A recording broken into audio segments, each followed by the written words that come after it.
కాళీమాత కథ. భారతీయ సనాతన సంప్రదాయంలో కాళీమాత శక్తికి, ధైర్యానికి ప్రతీక. ఆమెను మహాకాళి అని కూడా పిలుస్తారు. ఈ కథ పురాణాలలో ప్రసిద్ధి పొందింది. ఎప్పుడూ ఒకసారి శుంభుడు, నిశుంభుడు అనే రాక్షసులు భూమిపై మరియు దేవలోకంలో హింస చెలరేగించారు. వారు యజ్ఞాలను భంగపరిచారు, ఋషులను వేధించారు, దేవతలను కూడా తమ పాలనలోకి తెచ్చుకున్నారు. అప్పుడు అన్ని దేవతలు కలిసి ఆదిపరాశక్తిని ప్రార్థించారు.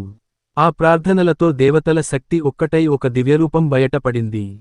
ఆ రూపమే దుర్గాదేవి. దుర్గాదేవి యుద్ధానికి బయలుదేరింది. ఆమెతో శుంభుడు, నిశుంభుడు బలమైన రాక్షస సేనతో యుద్ధం చేశారు.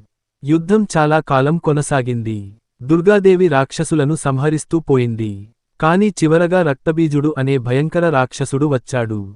రక్తబీజుడి ప్రత్యేకత ఏమిటంటే, అతని శరీరంలో నుండి ఒక్క చుక్క రక్తం నేలపై పడినా, ఆ చుక్క నుండి మరో రక్తబీజుడు పుడతాడు. అందువల్ల అతన్ని ఎవరూ ఓడించలేకపోయారు. అప్పుడు దుర్గాదేవి తన భయంకర రూపాన్ని ప్రదర్శించింది. ఆ రూపమే కాళీమాత. కాళీమాత కృష్ణవర్ణంలో, రక్తం తాగుతూ, భయంకర రూపంతో ప్రత్యక్షమైంది. ఆమె రక్తబీజుడిని గట్టిగా కొట్టింది. అతని రక్తం చిందకుండా, ఆమె నాలుకతో తాగేసింది. అలా నేలపై ఒక్క చుక్క రక్తం పడనీయలేదు. చివరికి రక్తబీజుడిని నాశనం చేసింది. తరువాత శుంభుడు, నిశుంభుడిని కూడా సంహరించి దేవతలకు తిరిగి స్వేచ్ఛను కల్పించింది. కాళీమాత తత్వం. కాళీమాత కథ మనకు ఒక గాఢమైన సందేశం ఇస్తుంది. అన్యాయం, దుర్మార్గం ఎక్కువైపోయినా శక్తి రూపమైన ఆది పరాశక్తి ఎప్పటికీ రక్షిస్తుంది.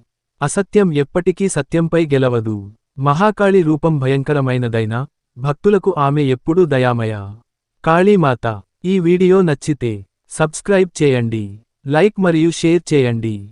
కాళీమాత ఆశీర్వాదం ఎల్లప్పుడూ మీతో ఉండాలి.